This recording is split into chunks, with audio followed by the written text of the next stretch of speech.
راہ ایمان. Don't forget to subscribe our channel. نحمده ونصلي على رسول الكريم أما بعد فأعوذ بالله من الشيطان الرجيم بسم الله الرحمن الرحيم ولا تعجبك أموالهم وأولادهم إنما يريد الله أن يعذبهم في الدنيا وتزهق أنفسهم كافرون صدق الله العظيم. اللهم صل على سيدنا مولانا محمد وعلى آل سيدنا مولانا محمد وبارك وسلم.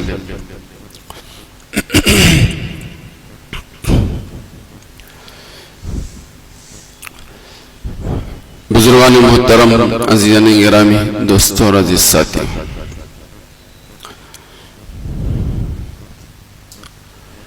قرآن کریم کی ایک چھوٹی سی آیت آپ حضرات کے سامنے تلاوت کی گئی ہے، جس میں پیارے نبی صلی اللہ علیہ وآلہ وسلم کو مخاطب کر کے اللہ پاک نے فرمایا کہ ان لوگوں کا مال و دولت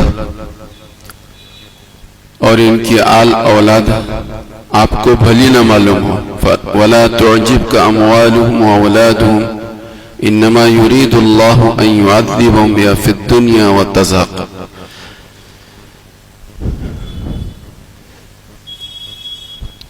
منافقوں کا تذکرہ ہے قرآن کریم کی سورت کے اندر اس سے پہلے، جس میں یہ بات بتائی جا رہی ہے کہ ان کے پاس جو کچھ مال ہے، ان کی جو آل اولاد ہے، یہ تمہیں بھلی نہ معلوم ہو.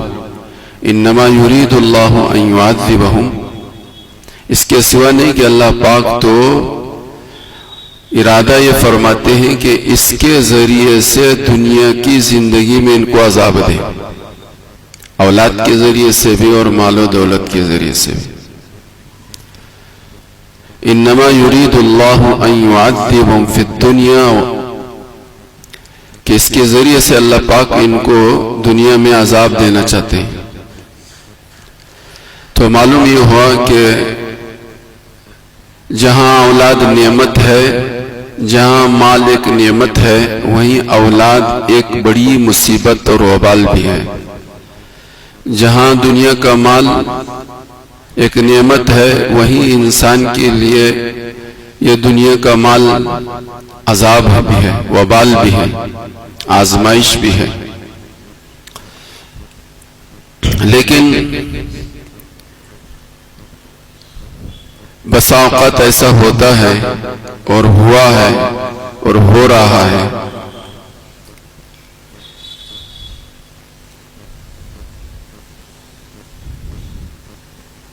کہ دنیا میں انسان عذاب کو اپنے لیے اچھی چیز سمجھنے لگتا ہے اور دھوکہ کھا جاتا ہے، اس لیے کہ دنیا دھوکے کا گھر ہے. حالانکہ وہ مصیبت ہے، وہ وبال جان ہے، لیکن وہ اس کو راحت سمجھتا ہے، ایک نعمت سمجھتا ہے اور ایک اچھی چیز سمجھتا ہے، اور اس میں اس کو لطف بھی ملتا ہے، لذت بھی ملتی ہے، حالانکہ وہ چیز اس کے لیے عذاب ہے. اس کی مثال قرآن و حدیث میں بہت ساری ملیں گی. ایک مثال،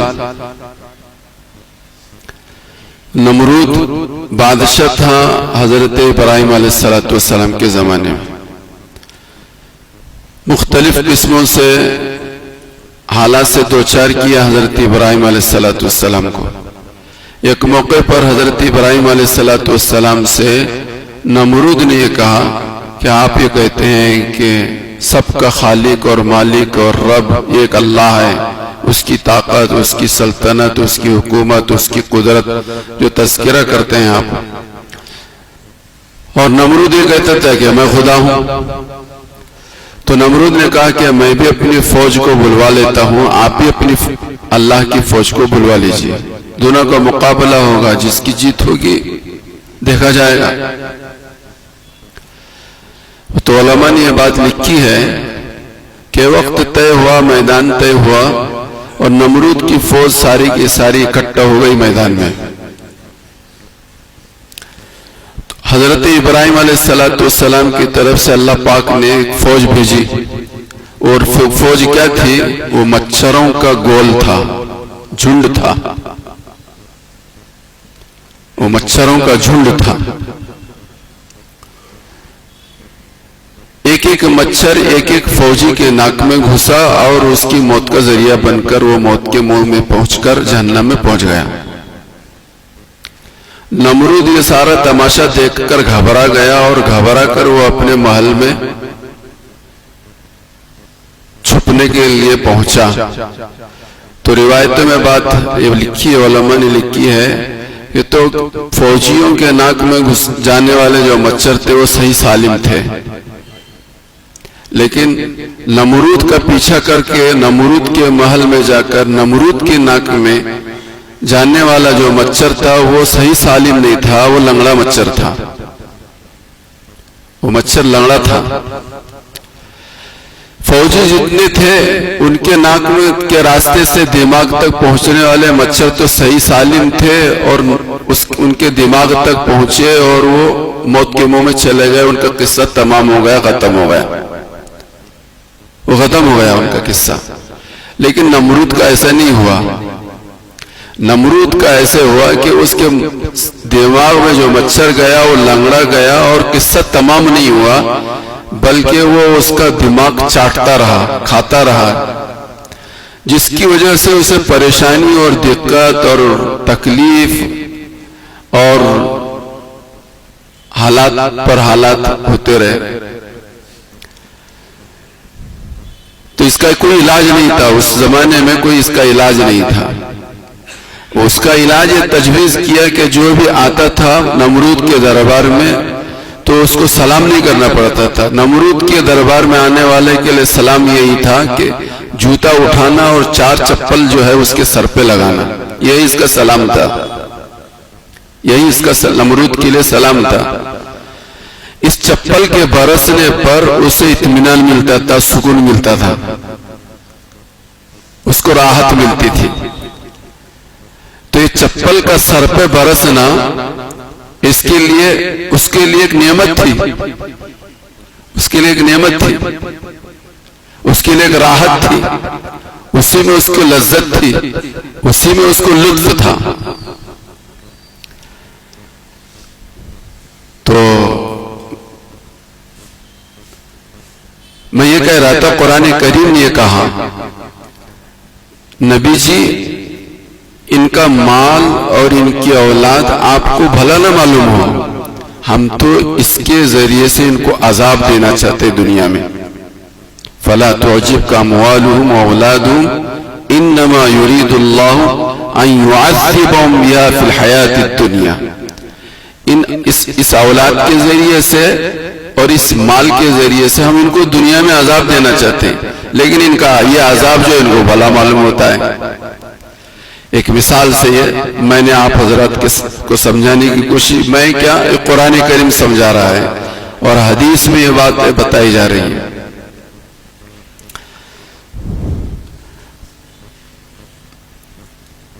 حضرت موسیٰ علیہ السلام اور حضرت خضر علیہ السلام کا واقعہ مشہور ہے، وہ بھی قرآن میں ہے، وہ بھی قرآن میں۔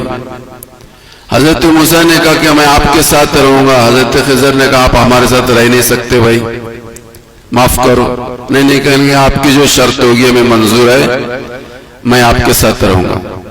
تو حضرت خضر نے کہا کہ دیکھو ہمارے کسی کیے ہوئے کام پر اعتراض نہیں کرنا، اعتراض نہیں کرنا، اچھی بات نہیں اعتراض کریں گے۔ حضرت خضر ایک جگہ پہنچے، ایک معصوم بے گناہ بچہ تھا، دیکھا کہ اس کو قتل کر دیا، تو جلال آیا حضرت موسیٰ علیہ السلام کو، ایک معصوم بے گناہ بچہ ہے اور آپ نے اس کو خامخواہی کوئی قصور نہیں ہے اس کو قتل کر دیا۔ یہ قرآن کریم میں اس کا تذکرہ ہے، 16ویں پارے کا شروع کا رکوع ہے۔ تو حضرت موسیٰ علیہ السلام نے اعتراض کیا، پھر حضرت موسیٰ کی اور حضرت خضر کی سفر اختتام پہ پہنچا کہ آپ ہمارے ساتھ تو چل نہیں سکتے، باقی یہ ہے کہ میں نے 3 کام کیے، تینوں پر آپ نے اعتراض کیا اور تینوں جگہوں پر آپ نے اپنی شرط کے خلاف کام کیا ہے۔ لیکن اس کے پیچھے ایک حکمت تھی، مصلیحت تھی، ایک حکمت تھی، ایک مصلیحت تھی۔ پھر حضرت خضر نے حکمت اور مصلیحت کو بیان فرماتے ہوئے فرمایا کہ دیکھو یہ بچہ تھا، بچہ ہے، لیکن یہ بڑا ہو کر ایسا خدا کا نافرمان اور باغی بنے گا، اور دوسری طرف ماں باپ کے دل میں اس کی اتنی محبت ہوگی کہ اس کی بغاوت کو سمجھیں گے نہیں، اس کی محبت میں آ کر ماں باپ جو ہے کفر اختیار کریں گے۔ اس بچے کی محبت میں آ کر اس کے جو ماں باپ دین پر ہیں، توحید پرست ہیں، ایمان والے ہیں، آخرت کو سنوارنے والے ہیں، جنت کے حقدار بننے والے ہیں، اگر یہ بچہ بڑا ہو گیا تو یہ تو باغی بنے گا، یہ کفر و شرک میں پھنسے گا، خدا کی نافرمانی میں مبتلا ہوگا، اور نہ صرف یہ مبتلا ہوگا بلکہ اس کی محبت کی وجہ میں آ کر یہ جو کہے گا ماں باپ وہ کرنے کو تیار ہو جائیں گے، اور یہ بچہ یہ کہے گا اپنے ماں باپ کو خدا کی نافرمانی کرو، خدا سے بغاوت کرو، خدا کے احکام کو پامال کرو۔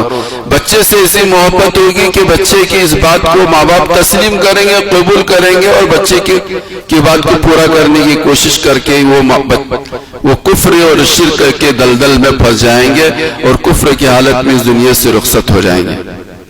قرآن کریم میں دوسری جگہ یہ بھی واقعہ بیان فرمایا، تو معلوم یہ ہوا کہ بچے بھی اور مال بھی انسانوں کے لیے دنیا میں عذاب ہے، عذاب۔ نعمت کب ہے؟ قرآن کریم نے اس کا تذکرہ جگہ جگہ کیا ہے،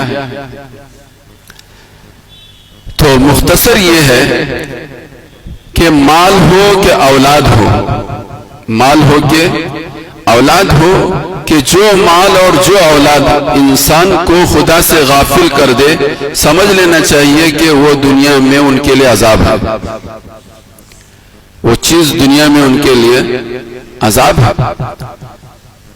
لیکن جیسا کہ میں نے مثال سے سمجھایا، بسا اوقات انسان کو اس کا عذاب ہونا سمجھ میں نہیں آتا، یہ دنیا میں نہیں سمجھ میں آتا، یہ بات دوسری ہے، لیکن آخرت میں جتنا یہاں دنیا میں اس عذاب کو عذاب نہ سمجھتے ہوئے لطف اندوز ہوتے رہیں گے، اسی کی بقدر مرنے کے بعد جو ہے جہنم میں اور قبر میں، میدان محشر میں ان کو اتنی تکلیف ہوگی۔ قرآن اور حدیث کی روشنی میں بات لکھی ہے کہ جو آدمی دنیا کی نعمتوں سے جتنا لطف اندوز ہوتا رہے گا، اسی کے بقدر مرنے کے بعد اسے عذاب ہوگا۔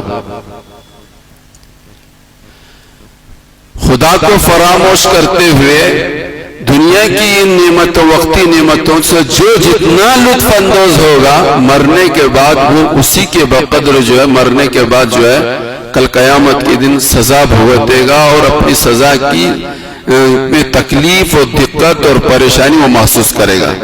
اسی لیے صحابہ کرام رضوان اللہ تعالی علیہ مجمعین کی زندگی ہم اٹھا کر دیکھتے ہیں تو نعمتوں کے ملنے پر وہ رویا کرتے تھے۔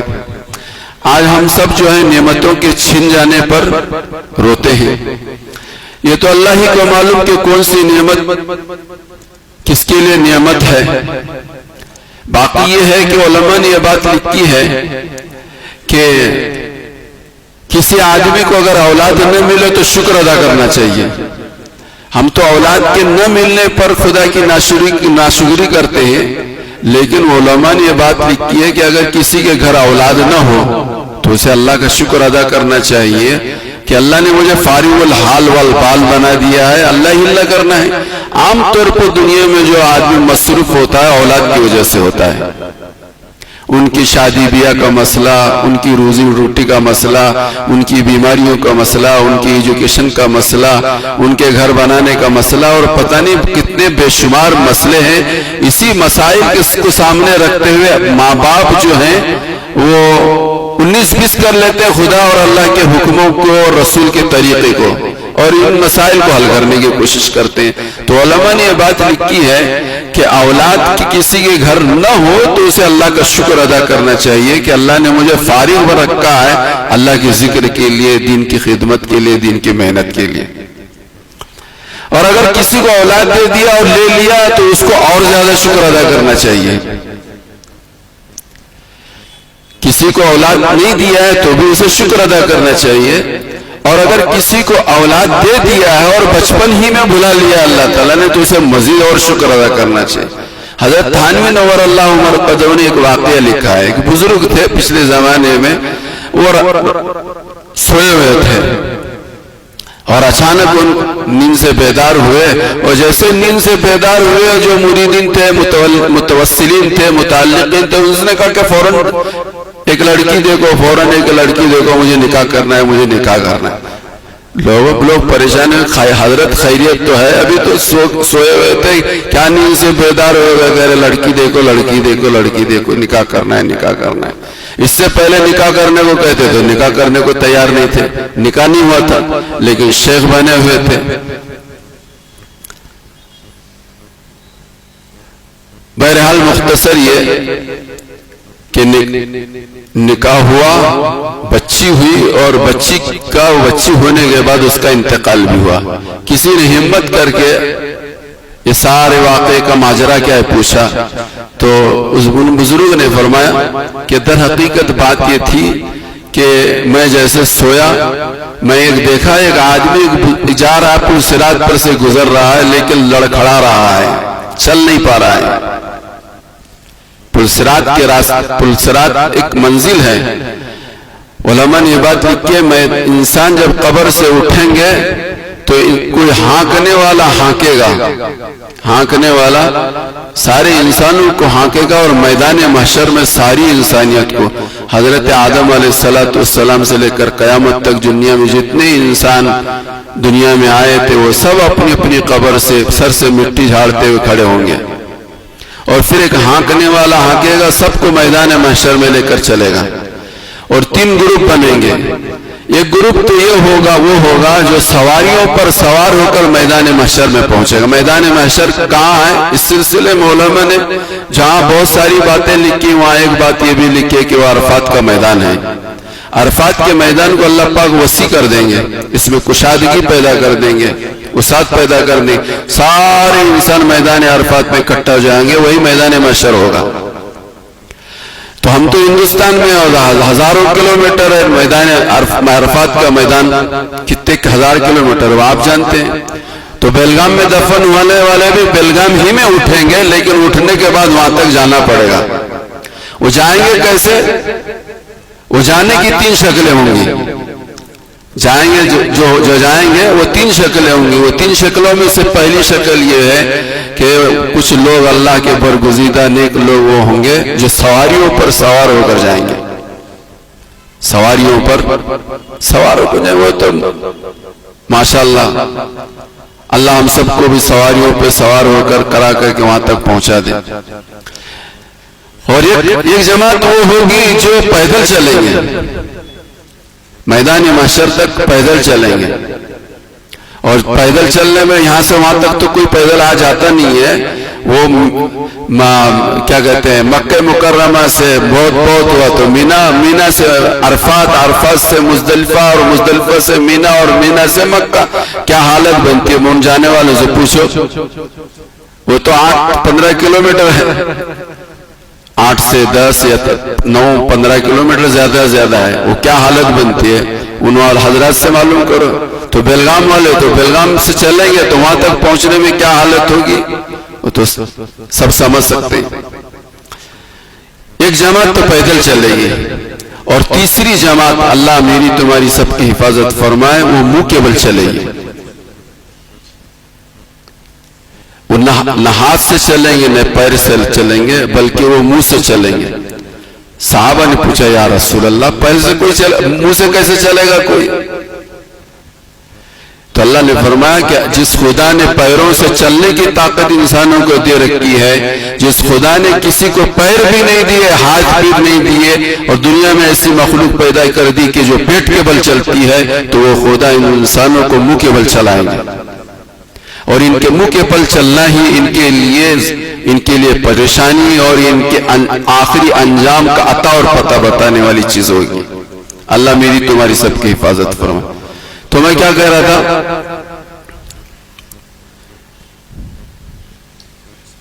ہاں جی، ہاں پلسرات پر رہا۔ تو میں یہ کہہ رہا تھا کہ قبر سے اٹھیں گے تو میدان محشر پہ پہنچیں گے، میدان محشر کے بعد جامع کوثر پینے کے لیے حوض پر پہنچیں گے، اور حوض کے پاس پہنچنے کے بعد میزان پر ترازو پہ اعمال نامے تولے جائیں گے، اور اعمال نامے کے تولے جانے کے بعد اللہ پاک کی ساق کی تجلی ہوگی، اور وہاں اللہ پاک یہ فرمائیں گے کہ میرے لیے سجدہ کرو، تو کچھ لوگ سجدہ کریں گے، کچھ لوگ سجدہ کرنا چاہیں گے پھر بھی نہیں کریں گے۔ دنیا میں صحیح سالم تھے، تندرست تھے، نماز کے لیے دعوت دی جاتی تھی، لیکن تمہارے لیے نماز میں آنا تمہارے لیے دوبار تھا، مشکل تھا۔ آج تم سجدہ کرنا چاہو گے تو بھی تمہیں سجدہ کرنے کی توفیق نہیں ملے گی، تمہاری کمر کو تختہ بنا دیا جائے گا، تم جھکنا بھی چاہو گے تو جھک نہیں پاؤ گے، جھکنا بھی چاہو گے تو جھک نہیں پاؤ گے۔ اللہ میری تمہاری سب کی حفاظت فرمائے۔